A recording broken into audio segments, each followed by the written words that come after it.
photoshopped, edited. It is sacrilegious and a This disgrace. is an AI-made picture. Holy shot. Totoo nga ba ang mga photo ni Pope Francis sa isang party? Peke ang mga ito.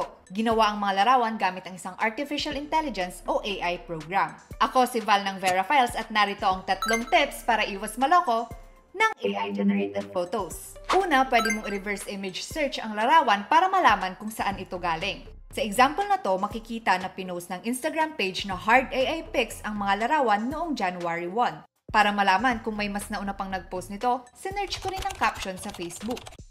Ayun, galing pala ang mga to sa post ng isang member ng FB group na Cursed AI.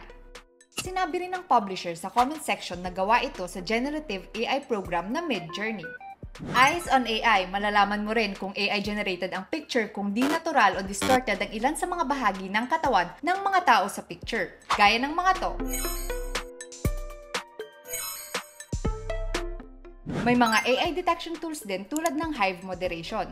Ipinapakita nito kung gaano kalaki ang posibilidad na AI-generated ang picture na in-upload mo.